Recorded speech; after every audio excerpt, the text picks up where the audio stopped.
أنزلناه قرآنا عربيا لعلكم تعقلون. نحن نقص عليك أحسن القصص بما أوحينا إليك هذا القرآن وإن كنت من قبله لمن الغافلين. إذ قال يوسف لأبيه يا أبت إني رأيت 11 كوكبا والشمس والقمر رأيتهم لي ساجدين.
هزار و 160 سال قبل از میلاد، فدان آرام شهری در جنوب کشور بابل.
ایشدار بزرگ، ای خدای مادر، ای خدای مهربانی ها، ای خدای زایندگی و باروری، این کودک را شفا بخش و مادر نگرانش را شادمان کن. مادر این کودک عهد می کند به درگاهت هدایای گرانبها تقدیم کند.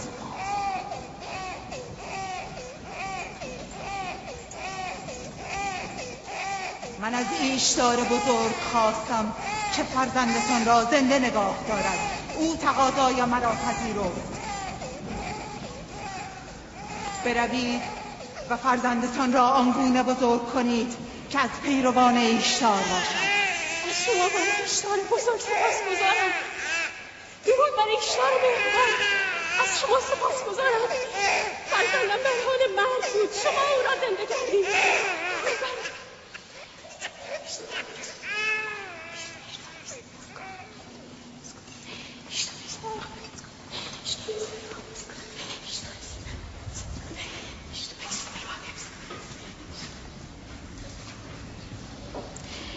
بیشک این کودک نیست، چون فرزند ما شفا خواهد یافت. ایشدار خدای مهربان و قدرتمند نیست، حتما او را نیست شفا خواهد داد. حتما همینطور است. شما را چه می شود؟ شما که خود مسجود ملائک هستید، سجده به پیشگاه مصنوع خیش می برید؟ هستی همه تسلیم و منقاد انسان است، آنگاه شما سر تسلیم در برابر سنگ بیجان فرود می آورید. تو این سخنان را از نزد خود می گویی و بیهوده به خدایان ما اهانت می کنی. من از نزد خود نمی گویم. من فرستاده خدا و سخنانم از کتاب خداست. این کتاب آسمانی صحف است که بر جد من ابراهیم پیامبر نازل شده. من پیرو دین او و مروج و مبلغ این کتاب هستم. از خود نمیگویم. در آن کتاب آسمانی نوشته شده که به خدایان ما اهانت کنی؟ اهانت نمی کنم، سوال می کنم. اگر میدانید پاسخ بدهید، اگر نمیدانید بپذیرید. از شما میپرسم، تندیس های معبد ایشتار خالق شما هستند یا مخلوق شما؟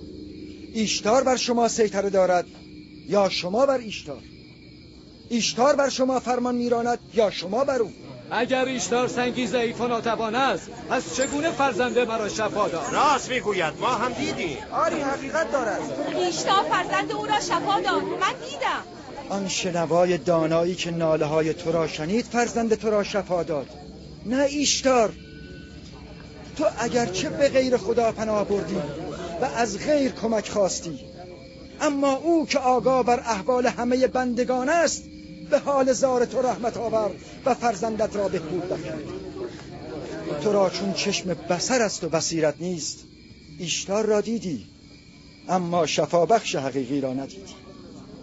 خلاصه کلام یعقوب این است که خدایان خویش را رها کرده و خدای او را بپرستید. درست نگفتم؟ آخر از خدایان خود چه خیری دیدیم که از خدای تو ببینیم؟ من شما را به پرستش خدای برتر میخوانم، خدایی برتر از همه هستی. از کجا بدانیم که خدای تو از دیگر خدایان برتر است؟ از کجا که تو و خدایت همچون کاهنان معبد ایشتار به فکر انباشتن سیم و زر و تامین منافع خود نیستید. همه میدانید که من برای لابان شبانی میکنم و از خود چیزی ندارم. آیا تا کنون مزدی از شما طلب کردم؟ آیا جز کار و تلاش و شبانی از من دیده اید؟ اگر از این پس طلب کردی چه؟ تا کنون قدرت نداشته ای، وگرنه تو هم بهتر از کاهنان نیستی. همه شما یکی هستید. بر عریکه قدرت که تکه زدید شکم خود را سیر میکنید و گنجینه های خود را انباشته میگردانید. من به تو حق میدم. تنها فرزند بیمار خود را از دست دادی و هیچ کس تو را یاری نکرد. نه ایستر جادوگر و نه ایشتار خدای معبد. اگر به همه خدایان هم پشت کنی حق داری. من با ایشتار خدای ناتوان معبد کاری ندارم. روی و سخنم با خدای نادیدنی توست. ما اندازه کافی از خدایان سرد و سنگی کشیده ایم. تحمل خدای دیگر را مأمورین آمدن.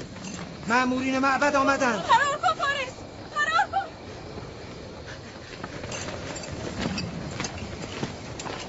از آن طرف. بروید. بروید دستگیرش کنید.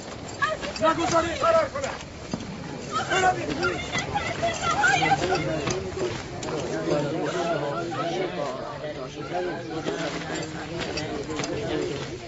اگر داماد لاوان فرماندار نبودی میدانستم با تو چه کنم.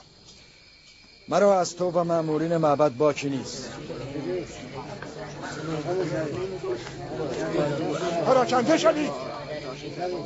بیش از این به کفرگویی‌های یعقوب گوش ندهید. مگر نمیبینید کفرگویی‌های یعقوب قحطی برای فدان به ارمغان آورده است؟ راست میگوید. برویم تا به نفرین ایشدار دچار نشده ایم. برویم.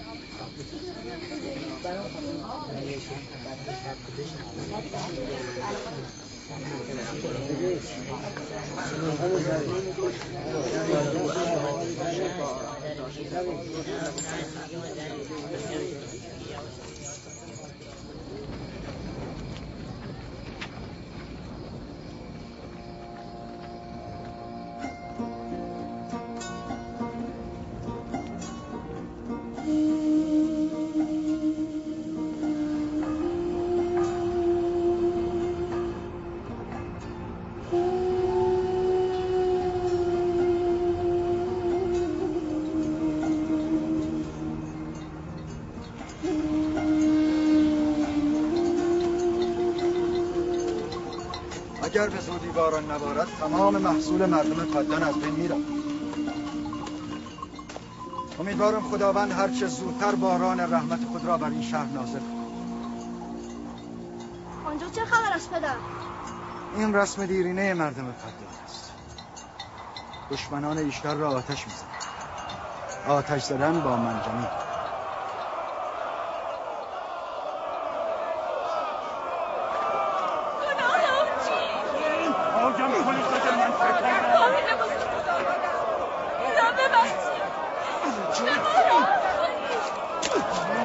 پایاب کنید.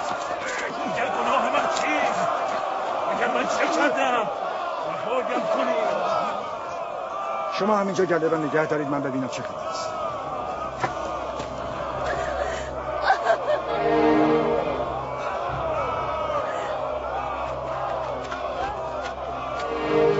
پایاب کنید. به ما راه کنید. اگر من چه کردم؟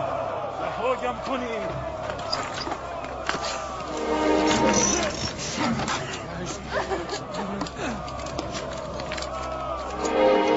یعقوب شبان است، خواهرزاده فرمانده لاوان.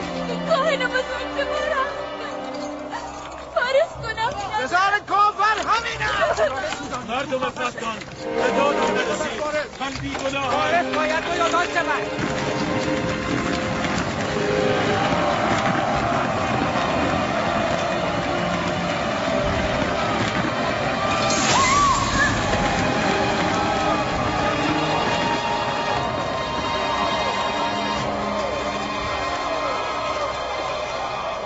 من بیگناهم. مردم فدان به من راه کنید. من بیگناهم این مردم فدان.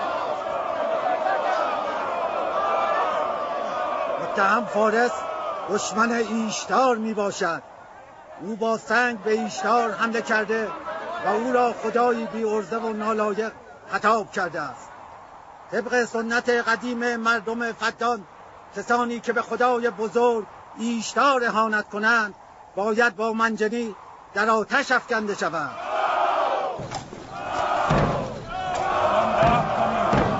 اگر گناه من چیست؟ از حق خود دفاع کردم. مردم فدان به من راه کنید. بیچاره فارس. من بیگناهم. به من راه کنید. به من راه کنید. مردم فدان گناه من چیست؟ گناه من چیست؟ من بیگناهم.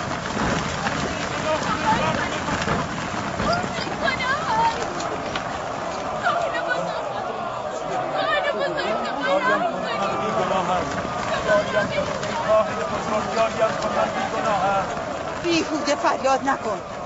یا باید خونبهای خود را بپردازی یا در آتش سوزانده شوی. قرآن از نسوزانید. مردم فتان به من راه کنید. من بیگناهم ای مردم فتان. او را نسوزانید. بهای خون او چقدر است؟ من میپردازم. تو میپردازی؟ نه، او خود از دشمنان ایشتار است.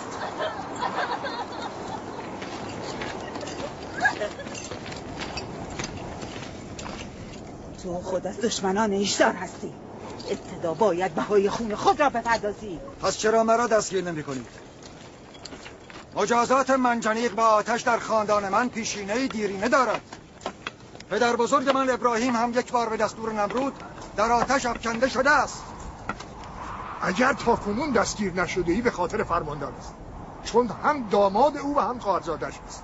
پس منسوبین به حکومت و فرماندار می توانند به خدایان اهانت کنند و مجازات نشوند. دستگیرش کنید و چون پدر بزرگش در آتش بیفکنید.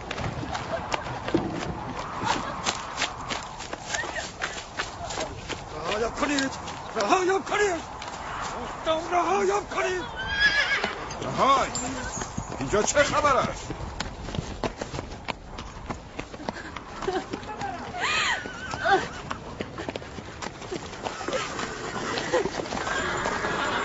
او را رها کنید. متهم را هم آزاد کنید. فارس باید مجازات شود. وقتی یعقوب خونبهای او را میپردازد حق ندارید او را مجازات کنید.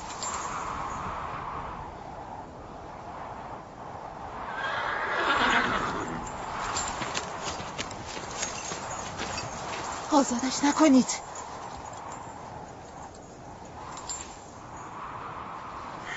یعقوب، تو باید 500 دینار بابت خونبهای فارس بپردازی. مانعی نیست، من این پول را خواهم پرداخت.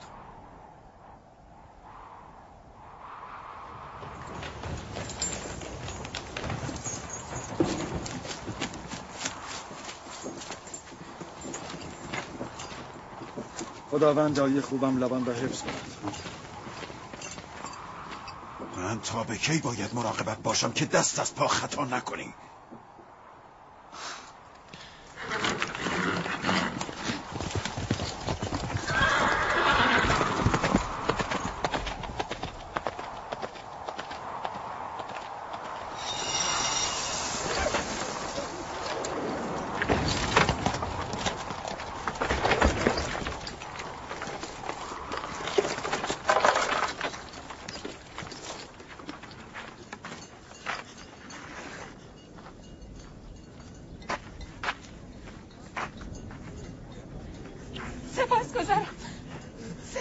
چه میکنی؟ سپاسگزارم.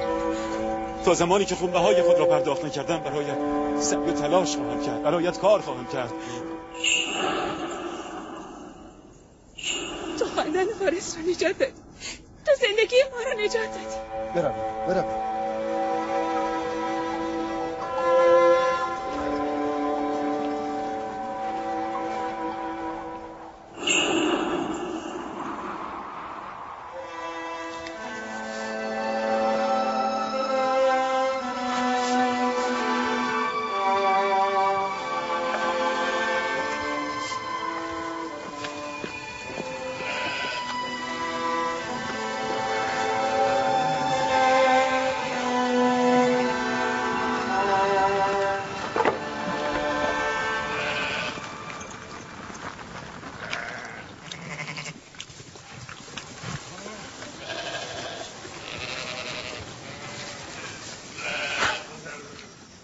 خوبیست.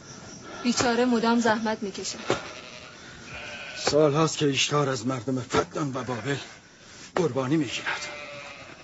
اگر پدرت لبان به داد من نرسیده بود هر دوی من را میسوزاندند. فارس به خاطر نجات جانش باید ایشتار پرستی را رها کرده یکتا پرست شود. شده است راهیل، شده است. از لحظه‌ای که از مرگ نجات یافته یکتا پرست شده است.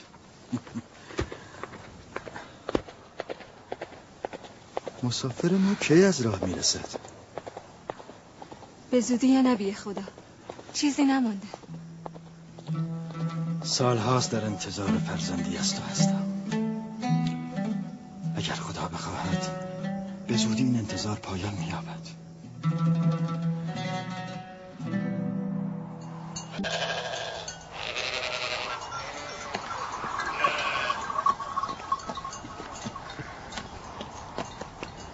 درود بر سردن و همراهان.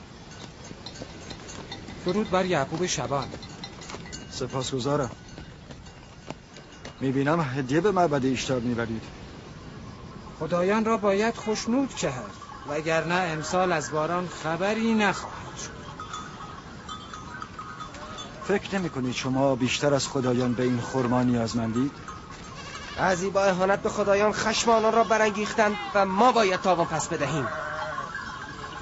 شما اطمینان دارید که به اراده تندیس‌های سرد و سنگی معبد ایشتار باران میبارد؟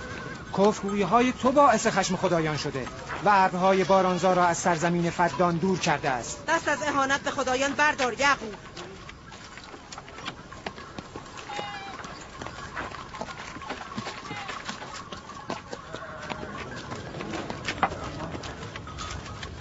این چه ستم با خویشتن است که خداوند قادر مطلق را نهاده تندیس‌های سرد و ضعیف را می‌پرستید؟ چرا زمین فسرده جان خویش را با نور ایمان به خداوند یکتا گرمی نمی‌بخشید؟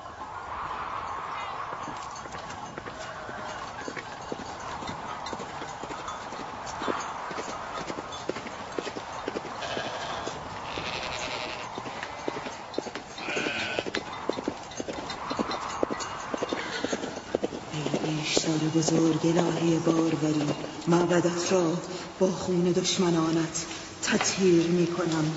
باشد که خشکسالی را از این دیار دور کنی و باران رحمتت را بر مردم فدان بباری. ای ایشتار بزرگ، معبدت را با خون دشمنانت تطهیر می کنم. باشد که خشکسالی را از این دیار ببری و باران رحمتت را بر مردم فدان فرود آوری. مثل همیشه مقابل معبد ایستاد و به خدایان اهانت کرد. با ایستادن مزار فرزندش نیست سخن اما من چیزی نشد.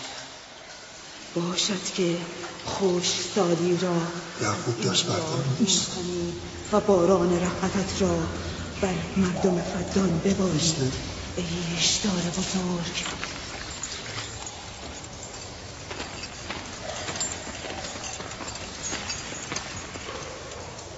باز هم یعقوب شروع کرده است. امیدوارم که به نفرین خدایان دچار شود. آن با او چه کنی؟ تو لابان را به اینجا بخوان. چاره کار با من. هرچی زودتر لابان را به اینجا بخوان.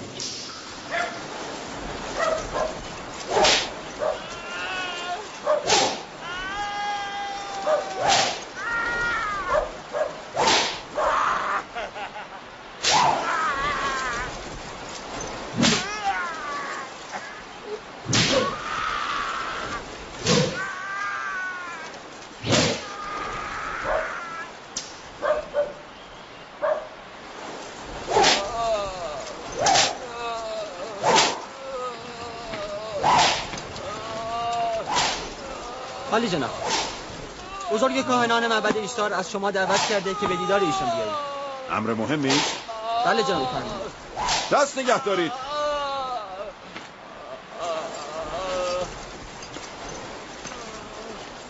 اگر بار دیگر دزدی کنی از زیر شلاق زنده بیرون نمیایی. قول میدم دیگر غلط میکنم. بازش کنید. با من بیا.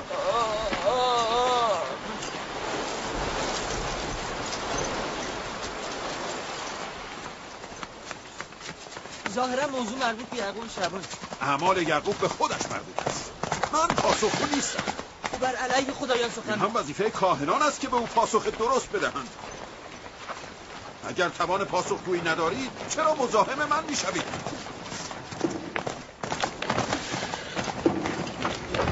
خدای خدایان، ایشتار بزرگ خشمگین است. من وقتی میبینم خشکسال یا مردم فدان را فرا خواهد گرفت. مادران داغ دیده میبینم. منتظر باشید. کاهن بزرگ خبر. ایشدار را به خشم آوردند. ایشدار کفر و اهانت را در حق خود بر نمیتابد. کسی ایشدار را به خشم آورده است. آنکه به خدایان اهانت کرده به زودی مجازات می شود. ایشدار بزرگ قربانی می طلبد.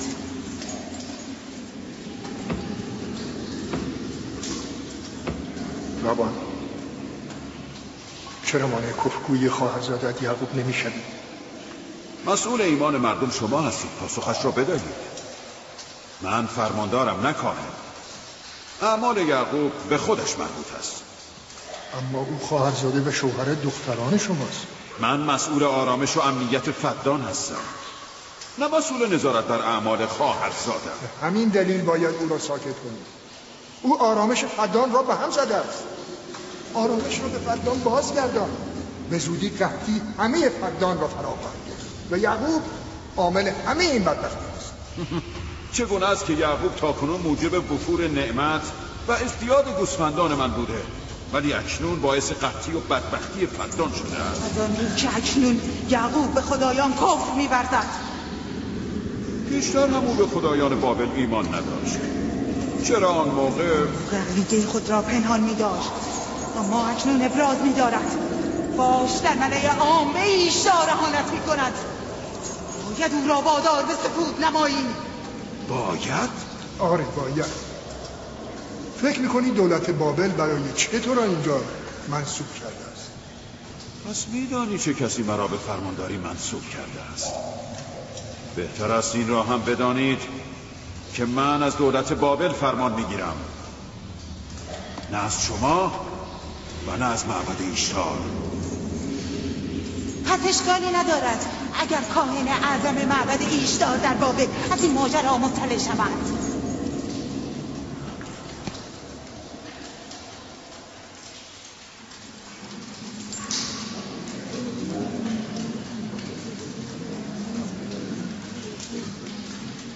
با یعقوب سخن خواهم گفت. به یعقوب بگو اگر خطری از جانب او من و خانواده‌ام را تهدید کند تمام خاندانش را به آتش خواهم کشید. طوله‌ای که قبل از پدر مادرش باز کند زودتر به دست گرگ دریده می شود. مواظب زبانت باش، این بار می بخشد، بار دیگر بخششی در کار نیست.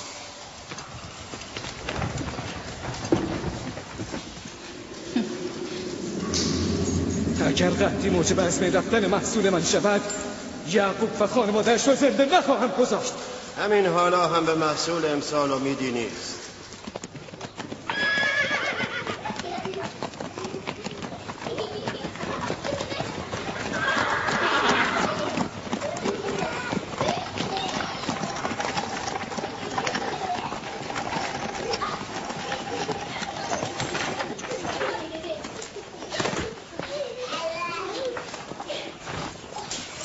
سلام پدر، خوش آمدی. سلام پدر، چه عجب. بزرگ فدان آرام و فرماندار شهر فرصتی یافته و به دیدار دخترانش آمده است.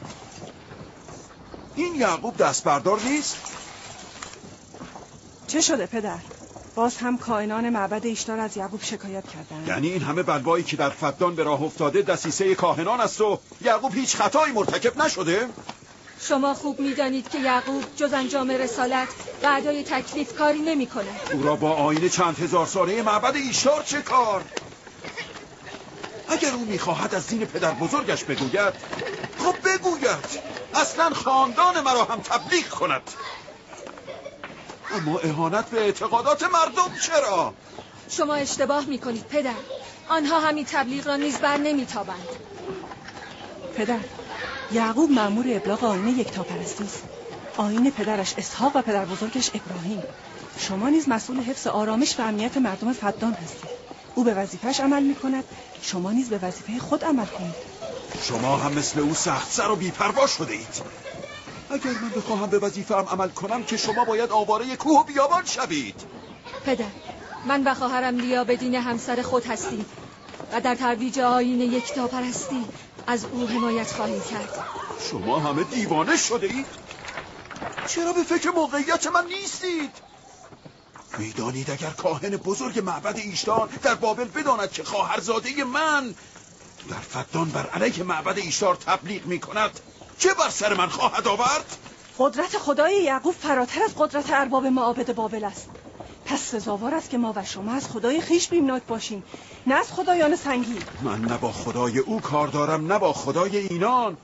فقط میگویم یعقوب حق ندارد موقعیت مرا در فدان متزلزل کند. چه شد راهیل؟ راهیل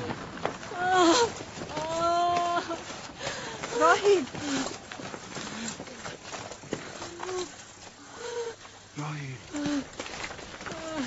راهیل چه شده دخترم؟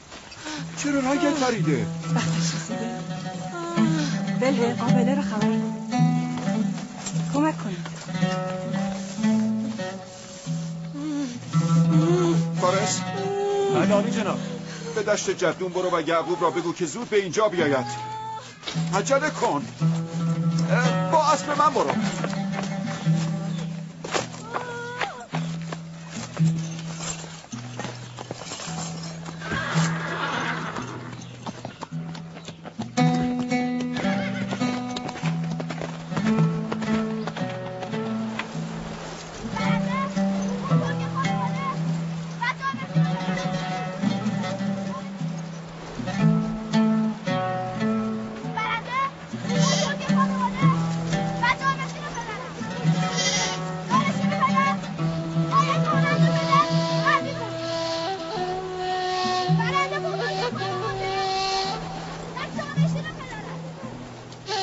شبانی هدایت احشام است و نبوت هدایت انسان ها. شاید به همین دلیل اکثر انبیا شبان بودند. من که اسرائیل هستم فرزندانم را با گوسفندان به صحرا آوردم که هدایتگری را بیاموزند. چرا فرزندان من بنی اسرائیل زورمداری و قلدری را معیار برتری و سروری می‌دانند؟ من که زورگویی و قلدری را به اینان نیاموختم.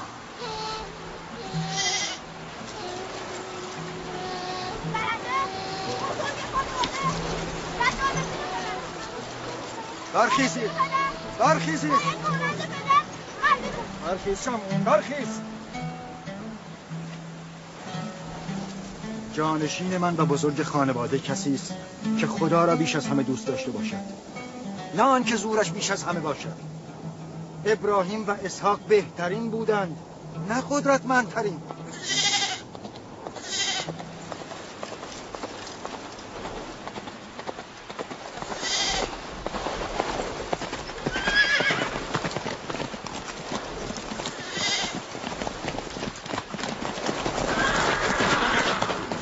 چه شده؟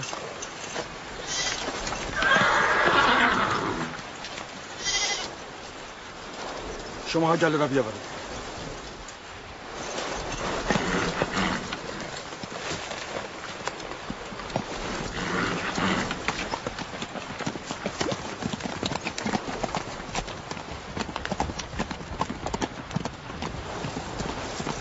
پدر کجا رفت؟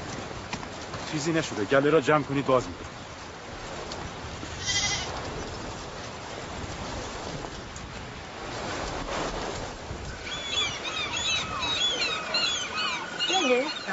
راهیل هوای توست؟ بله. ببینم رابطه تو با راهیل خوب است؟ خوب بوده. تا امروز که فرزند نداشت هم راهیل با من خوب بود هم یعقوب. اگر آنها صاحب فرزند شود میدانم که هیچ یک برای من ارزشی قائل نخواهند شد. چرا این گونه فکر میکنی؟ یعقوب و راهیل انسانهای بسیار خوبی هستند. یعقوب راهیل را خیلی دوست دارد. اگر بچه‌ای هم از او داشته باشد او را بر همه همسرانش سروری خواهد داد. مگر او چند همسر دارد؟ همسر من و لیا و زلفا و راهیل. همه همسران؟ آری، من و لیا و زلفا را دیگر فراموش خواهد کرد. عجله کن. اگر دیر برسیم همه تقصیرها به گردن من میافتد. من گمان نمی‌کنم. یعقوب مرد عادل و مهربانی است. اگر به جای حسادت کمی بر محبت خود بیفزایی هنوز هم تو را دوست خواهد داشت.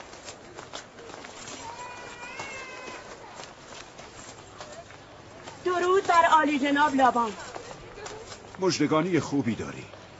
راهیل و بچه‌اش رو از تو سالم میخواهم. نگران نباشید، من قابله با تجربه‌ای هستم.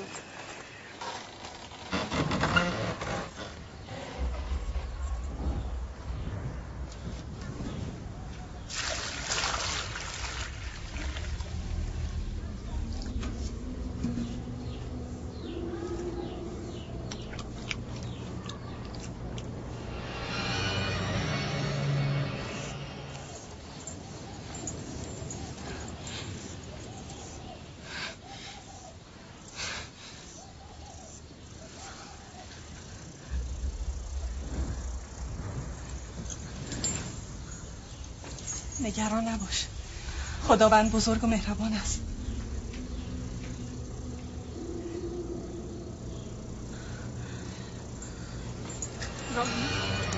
راهی راهی راهی راهی راهی راهی هوشو راهی راهی راهی راهی نکند که راهیل گرفتار خشم خدایان شده است.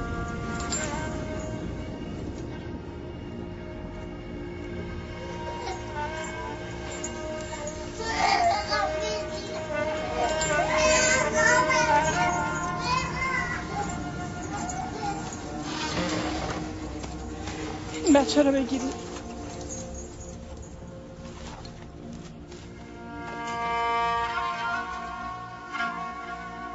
برای خالتان راهیل دعا کن.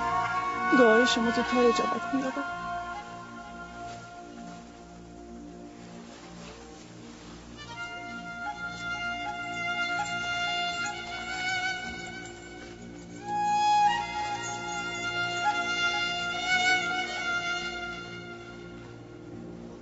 پس چرا کاری نمی کنید؟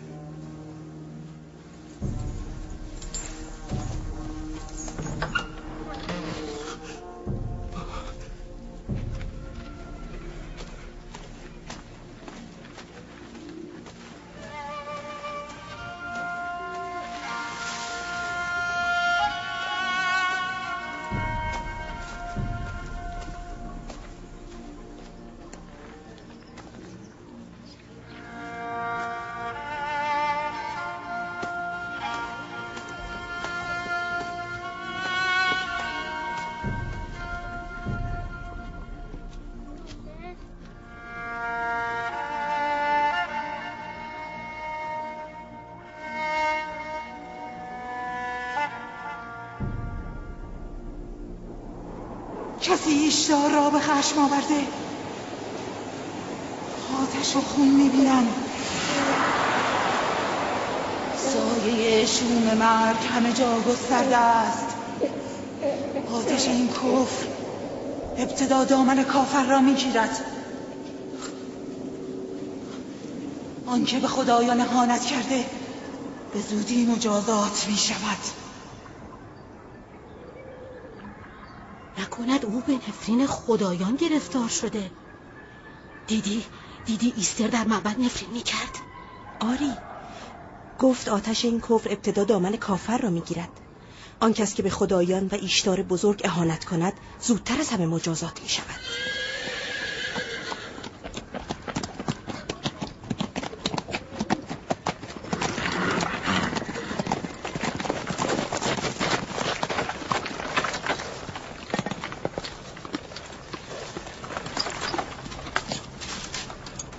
حال راهیل چطور است؟ چندان تعریفی ندارد.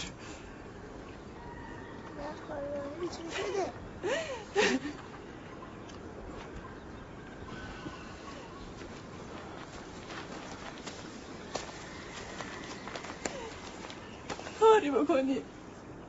حال راهیل خوب نیست. آرام باشید. ما خدا را داریم. هر آنچه که او اراده کند همان خواهد شد. مردم به طعن و کنایه میگویند او به نفرین ایشتار و جادوی ایستر دچار شده است. بسیار خوب. حال ببینیم خدای راهیل و فرزندش بزرگتر و قوی‌تر است یا خدای ایستر. مراقب راهیل باشید. من باز میگردم. کجا می روید؟ ما را در این حال تنها نگذارید. آرام باشید. من به خلوت نیاز دارم. تو با خدای خود هر چه میخواهی بکن، اما من نمیتوانم دست بر دست بگذارم. طبیبی، دارویی، درمانی، کاری باید کرد. من نیز به سراغ طبیب میروم. طبیب واقعی.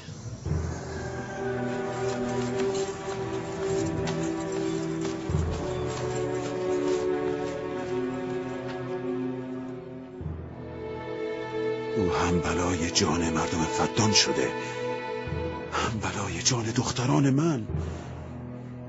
نمیدانم با او چه کنم.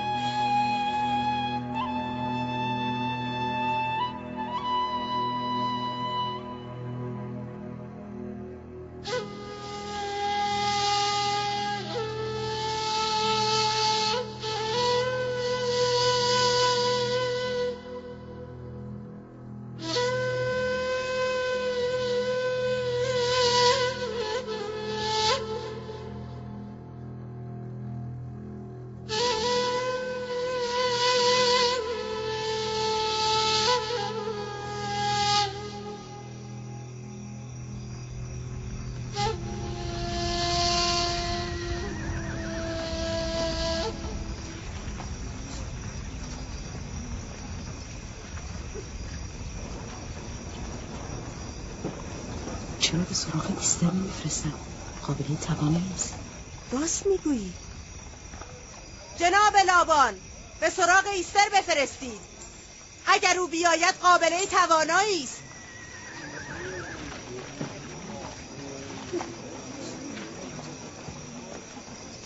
برو و ببین ایستر میآید. هر چه بخواهد به او میدم. بگو لابان گفت اگر دخترم را نجات دهی قول میدهم یعقوب را از فدان بیرون کرده و معبد ایشتار را از شر او خلاص کنم. برو.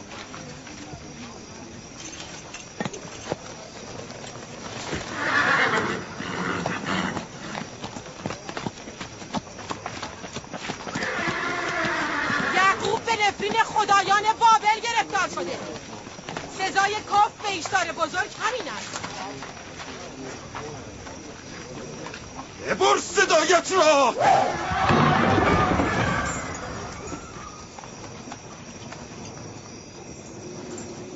به یعقوب بگو چرا از خدایش یاری نمی‌طلبد. اگر من به جای او بودم به هنگام گرفتاری خدایم را فراموش نمی‌کردم. جناب لابان مرا فرستاده، نه یعقوب. او قول داده اگر دخترش را نجات دهی یعقوب را از فدان بیرون کند. به نظر من موقعیت خوبی است. مردم فدان باید قدرت ایشتار بزرگ و توانایی ایستر ساحره معبد را بدانند. اگر راهیل را نجات دهی بی تردید ایمان مردم فدان بیشتر شده، اینجا را پر از عروسین خواهم کرد. مرگ راهیل نیز همین نتیجه را دارد. پس بگذار بمیرد. بسیار. برو همین را به مردم بگو مرگ راهیل به خاطر کفر به ایشتار بود. بگو که نتیجه یکتاپرستی و نادیده گرفتن ایشتار جز این نمی باشد. چه زیباست اگر با مرگ راهیل و فرزندش باران نیز بر فدان ببارد.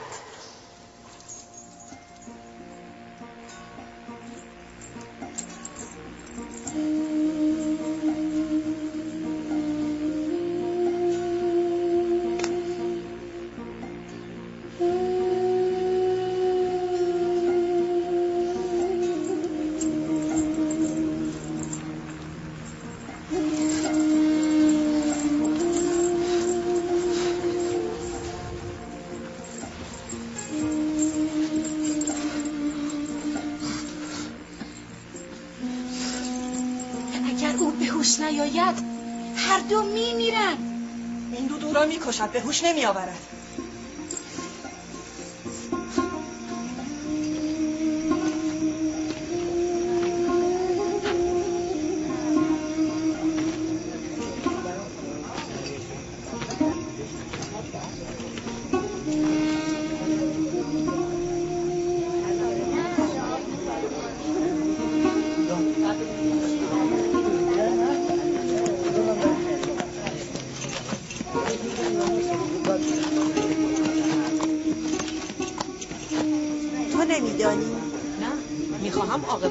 بدانم خدای یعقوب پیروز می شود یا خدای معبد؟ خب معلوم است پیروزی از آن ایشتار است.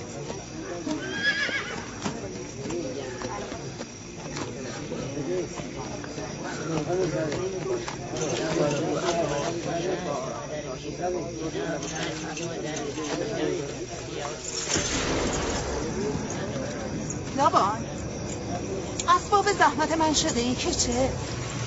یعقوب چه گفت؟ خداوند قدرتمند و بی‌نظیری دارد.